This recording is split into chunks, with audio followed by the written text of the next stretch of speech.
मोक्षमार्गस्य नेतारं भेतारं कर्मभूभृतां ज्ञातारं विश्वतत्त्वानां वन्दे तद्गुणलब्धये। तत्वार सूत्र अध्याय नंबर 4 सूत्र संख्या 7। काय प्रविचारा आ ईसानात।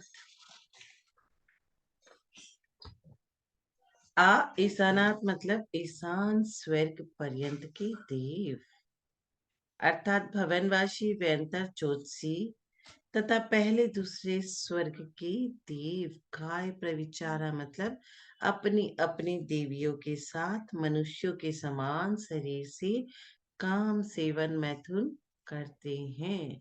छोटे वाले स्वर्ग के देव ही करते हैं, ऊपर जैसे जैसे होते हैं वैसे वैसे ये कम हो जाता है। ये सब देव काय प्रविचार से युक्त होते हैं। वेद नौकशाय की उदीर न होने पर वे देव मनुष्यों के समान काम सुख का अनुभव करते हैं, परंतु देवों का शरीर सप्त धातुओं से रहित होने के कारण उनके वीर का क्षरण नहीं होता है। केवल वेद नौकशाय के उदीरना शांत होने पर उन्हें संकल्प सुख का अनुभव होने लगता है। देवों में बच्चे पैदा नहीं होते, उपाज जन्म होता है, गर्भ जन्म नहीं होता। 48 मिनट के अंदर सैया पे लेटा हुआ देव बड़ा हो जाता है। ये देव संक्लिष्ट कर्म वाले होने के कारण इनको मनुष्यों के समान स्त्रियों के साथ भोग करना सुख का ये अनुभव करते हैं। मोह का तीव्र उदय होता है इन्हें, और उससे वह ज्योतिषी भवनवासी व्यंतर और शौधर मिशान स्वर्ग के देव काय से मतलब अपने शरीर काया से मैथुन करते हैं, और मोह का तीव्र मंद उदय ही मैथुन भाव का कारण होता है। अब शेष स्वर्ग में काम सेवन की क्या रीति है, उसके लिए अगला सूत्र। शेषा स्पर्श रूप शब्द मन प्रविचारा। शेष स्वर्गों में देव देवियों की स्पर्श से, सिर्फ छू देने मात्र से, रूप देख लेने से, शब्द सुन लेने से तथा मन में विचारने मात्र से काम सेवन की तृप्ति हो जाती है।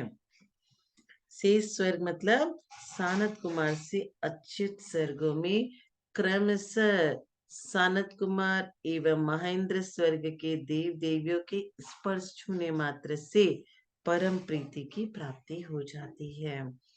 ब्रह्म ब्रह्मोत्तर लांतव कापिस्त स्वर्ग की जो देव देवांगनाओं की श्रृंगार आकृति विलास चतुर और मनोज्ञ वेश तथा मनोज्ञ रूप के देखने मात्र से ही परम सुख की प्राप्ति हो जाती है। शुक्र महाशुक्र सतार सहस्त्रार स्वर्ग के देव और देवांगनाओं के मधुर मधुर संगीत, कोमल हास्य ललित कथा, भूषणों की कोमल शब्दों के सुनने मात्र से ही परम प्रीति की प्राप्ति हो जाती है। आनत प्राणत आरण अच्युत स्वर्ग के देव और देवांगनाओं का मन में संकल्प करने मात्र से ही उनको परम सुख की प्राप्ति हो जाती है। अब हम समझेंगे कल्पातीतों में प्रविचार रहितया क्या है। तो परे प्रविचाराहा, इसका मतलब 16वें स्वर्ग से ऊपर क्या है, ग्रीवेक है, अनुदेश है, अनुत्तर है, उनके देवों में काम सेवन नहीं होता, उनको काम इच्छा ही उत्पन्न नहीं होती, और वहां देवियां भी नहीं होती। अनुदेश अनुत्तर ग्रीवेक, वहां देवियां नहीं होती और देवों को काम सेवन की इच्छा भी नहीं होती। लेकिन कोई सोचेगा वहां पे ये सब प्रविचारा नहीं होता है तो क्या देव दुखी होते हैं, पर ऐसा नहीं है। अच्युत स्वर्ग से आगे सभी देव अहम इंद्र कहलाते हैं, और इन अहम इंद्रों के कल्पवासी देवों से भी परम हर्ष लक्षण वाला उत्कृष्ट सुख होता है। इनके पास सुख और अधिक होता है, क्योंकि प्रविचार केवल कामजन्य वेदना का प्रतीक है। किंतु कल्पातीत देवों की काम जन्य वेदना कभी भी नहीं होती। उन्हें अविच्छिन्न रूप से सुख प्राप्त होता है और काम की इच्छा उन्हें नहीं होती। चलिए अब आगे भवनवासियों की 10 भेद क्या है। भवनवासिनो सूर्यनाग विद्युत सुपर्णाग्नि बात सतनितो दधि द्वीप दिक कुमारहा। भवनवासी देव कितने प्रकार के होते हैं। पहले भी पढ़ा था 10 प्रकार के। असुर कुमार, नाग कुमार, विद्युत कुमार, सुपर्ण कुमार, अग्नि कुमार, वात कुमार, स्तनित कुमार, उदधि कुमार, द्वीप कुमार और दिक कुमार। देवों के नाम के आगे कुमार क्यों लगाया सभी के आगे, तो इसका भी कारण जान लीजिए। यद्यपि इन सब देवों का वय और स्वभाव अवस्थित है, तो भी इनका वेशभूषण, शस्त्र,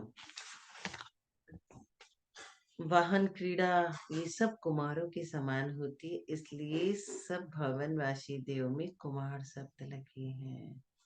और भवनों की लंबाई चौड़ाई का जघन्य प्रमाण संख्यात करोड़ योजन एवं उत्कृष्ट प्रमाण असंख्यात करोड़ योजन है। ये समस्त भवन चौकोर है और इनकी ऊंचाई 300 योजन की है। प्रत्येक भवन के बीच में 100 योजन ऊंचा एक एक पर्वत है और उन पर्वतों पर चैत्यालय है। भवनवासी देव कहाँ रहते हैं। उनका निवास स्थान भवन, भवनपुर, आवास के भेदों के 3 प्रकार होते हैं। रत्न प्रभा पृथ्वी के खर भाग एवं पंख भाग के निवास स्थान भवन, द्वीप और समुद्रों के बीच स्थित निवास स्थानों को भवनपुर तथा तालाब, पर्वत, वृक्ष आदि के ऊपर निवास स्थानों को आवास कहते हैं। असुर कुमारों के देवों के सिर्फ एक भवन ही निवास स्थान होता है तथा शेष देवों के 3 प्रकार के निवास स्थान होते हैं। 10 प्रकार के देवों के नाम की अपेक्षा क्या विशेषता है। असुर कुमार, नाग कुमार, विद्युत कुमार, सुपर्ण कुमार, अग्नि कुमार, वात कुमार, स्तनित कुमार, उदधि कुमार, द्वीप कुमार और दिक कुमार। असुर कुमार के देव क्या करते हैं पता है। ये परस्पर में सबको लड़ाते भिड़ाते हैं और ये तीसरे नरक के नारकियों को दुख पहुंचाते हैं। अति संक्लिष्ट परिणाम वाले होने से सुर नहीं, ये असुर है। इनका चिन्ह चूड़ामणि है। ये सुर जाति के देव लगाओ बुझाओ का काम करते हैं। नाग कुमार क्या कहते हैं। ये पर्वत और चंदनादि वृक्षों पर रहने वाले देव नाग कुमार कहलाते हैं। इनका चिन्ह सर्प है। विद्युत कुमार जो विद्युत के सदृश चमकते रहते हैं वह विद्युत कुमार है। इनका चिन्ह वर्धमानक घड़ा होता है। सुपर्ण कुमार जिसके पंख शोभित होते हैं, ऐसे ऐसे पंख शोभित होते हैं, वे सुपर्ण कुमार है।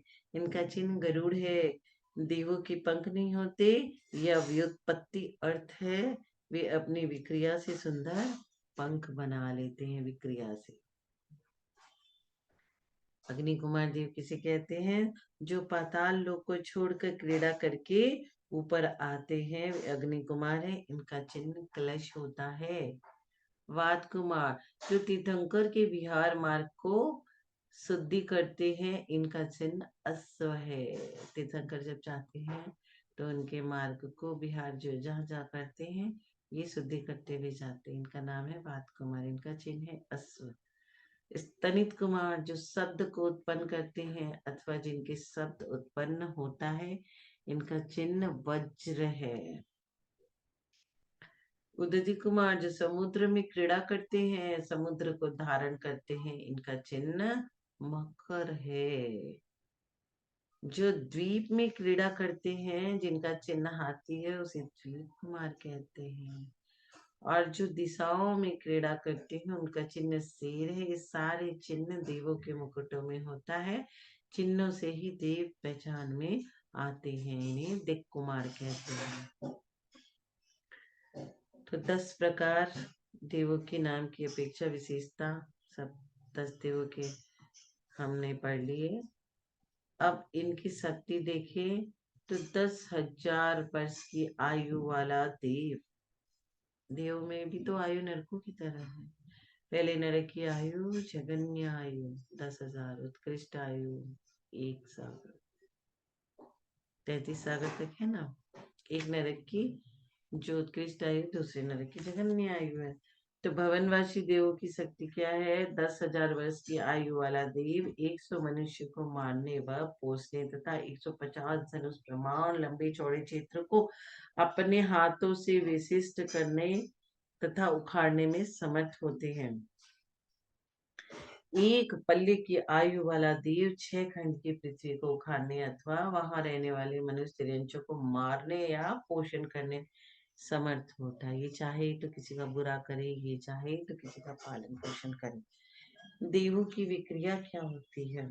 10,000 आयु के वर्ष वाला देव, जिसकी आयु 10,000 वर्ष है, वैसा देव उत्कृष्ट रूप से 100, जघन्य रूप से 7 तथा मध्य रूप से 8 से 99 रूपों में विक्रिया कर सकता है।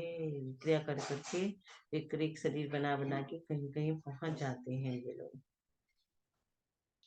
और बाकी के सब देव अपने अपने अवधि ज्ञान के क्षेत्रों के प्रमाण विक्रिया को पूरित करते हैं। संख्यात एवं असंख्यात वर्ष की आयु वाला देव क्रम से संख्यात और असंख्यात योजन जाता आता है। इनके शरीर की ऊंचाई क्या है? तो असुर कुमार देवों के शरीर की ऊंचाई 25 धनुष और शेष नाग कुमार आदि देवों के शरीर की ऊंचाई 10 धनुष। शरीर की यह ऊंचाई स्वाभाविक है, किंतु विक्रिया निर्मित शरीर की ऊंचाई अनेक प्रकार की होती है। अवधि क्षेत्र। असुर कुमार के देवों का अवधि ज्ञान बहुत ही उत्कृष्टतः क्षेत्र की अपेक्षा ऊपर ऋजु विमान के शिखर तक तिर्यक में असंख्यात कोड़ाकोड़ी योजन काल की अपेक्षा असंख्यात वर्ष है तथा नाग कुमार आदि शेष देवों का उत्कृष्ट अवधि ज्ञान से क्षेत्र की अपेक्षा ऊपर मेरु शिखर तक तिर्यक में असंख्यात सहस्र योजन काल की अपेक्षा असंख्यात वर्ष का होता है। जगन्य से अवधि ज्ञान का क्षेत्र 25 योजन है। गुणस्थान। इन सबका गुणस्थान 4 4th गुणस्थान वाले और अपर्याप्त अवस्था में ये नियमित मिथ्यात्व और साधन गुणस्थान माने पहला और दूसरा गुणस्थान में रहते हैं, क्योंकि सम्यक दृष्टि भवंतरिक में उत्पन्न नहीं होते। अब इनके भवनों का विस्तार समझेंगे। ये देवों और इंद्रों के भवन सम चतुष्कोण तथा वज्रमय द्वारों से शोभायमान होते हैं और इनके भवन वहल्य में 300 योजन विस्तार में संख्यात और असंख्यात योजन प्रमाण है। इनके भवनों की चारों दिशाओं में एक एक दिव्य वेदी परकोटा है। इन वेदियों की ऊंचाई 2 कोश और विस्तार 500 धनुष प्रमाण है। गोपुर द्वारों से युक्त और उपरिम भाग में जिन मंदिर से सहित वे वेदियां हैं, वेदियों से बाह्य भाग में चित्त वृक्षों से सहित अपने नाना वृक्षों से युक्त पवित्र अशोक वन आम्रवन है और वेदियों के बहुमध्य भाग में हमेशा 100 योजन ऊंचे वेत्रासन के आकार रत्नमय महाकूट स्थित होता है और इनके प्रत्येक कूट पर एक एक क्या है? जिन भवन है। कूटों के चारों तरफ भवनवासी देवों के प्रसाद है।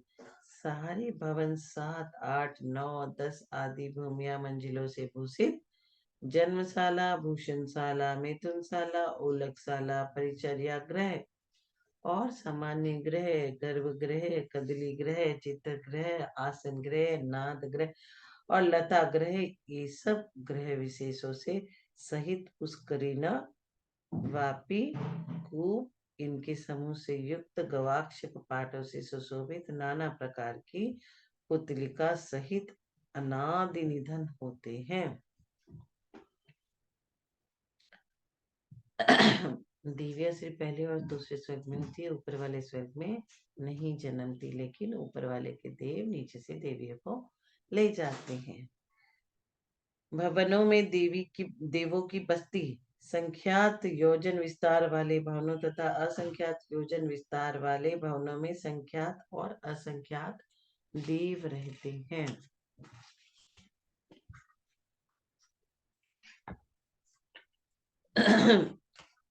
चमरेंद्र की अग्र महिषियों में से प्रत्येक अपने साथ अर्थात मूल शरीर सहित अनुपम रूप लावण्य से युक्त 8,000 प्रमाण विक्रिया निर्मित रूपों की धारण करते हैं और द्वितीय इंद्रियों को देवियों तथा नागेंद्रों व गरुणेंद्रों की अग्र देवियों की विक्रिया का प्रमाण भी 8,000 है। दीपेंद्रों की देवियों में से प्रत्येक के मूल शरीर के साथ विविध प्रकार के रूपों से 6,000 प्रमाण विक्रिया है। अब व्यंतर देव के भेद समझेंगे कि व्यंतर देव के कितने भेद होते हैं। व्यंतरा किन्नर किम पुरुष महोर गंधर्व यक्ष राक्षस भूत पिशाचाः।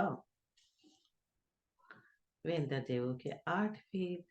किन्नर किम पुरुष महोरत अंधर यक्ष राक्षस भूत और पिशाच विविध स्थानों के निवासी होने के कारण इनको व्यंतर कहते हैं। ये मध्यलोक में रहते हैं। तीर्थंकर के जन्म की सूचना देने के लिए इन देवों के भवनों में स्वयं भेड़ियों की ध्वनि होने लगती है।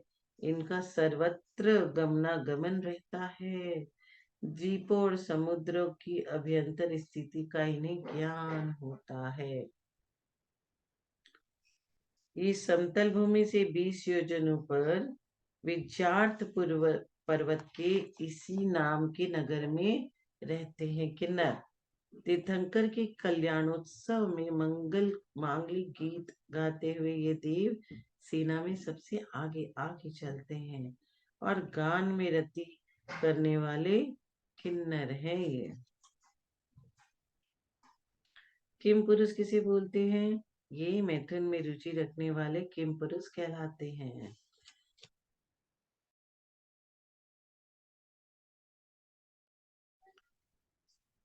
महोरग सर्पाकार से विक्रिया करना इन्हें प्रिय है, इसीलिए महोरग कहलाते हैं।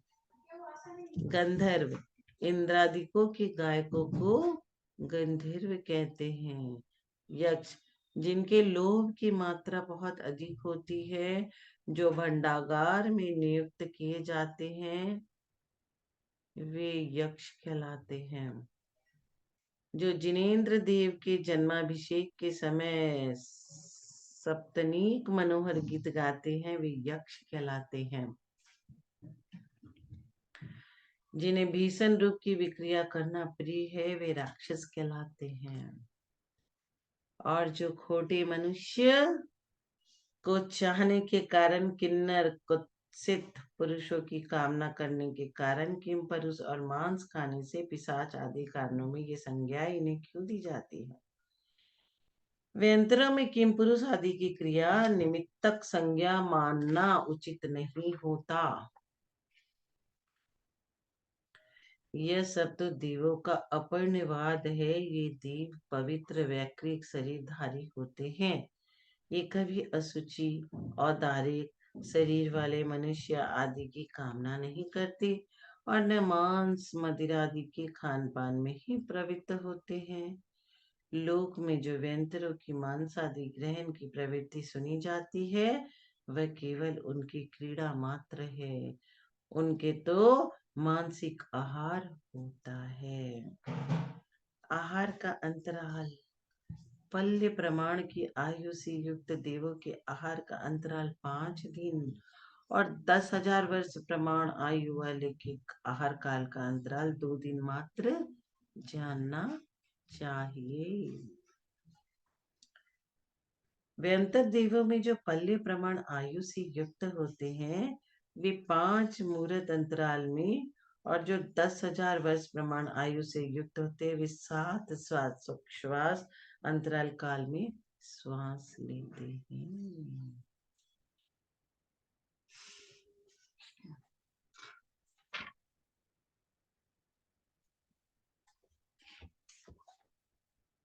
सभी को सादर जय जिनेन्द्र।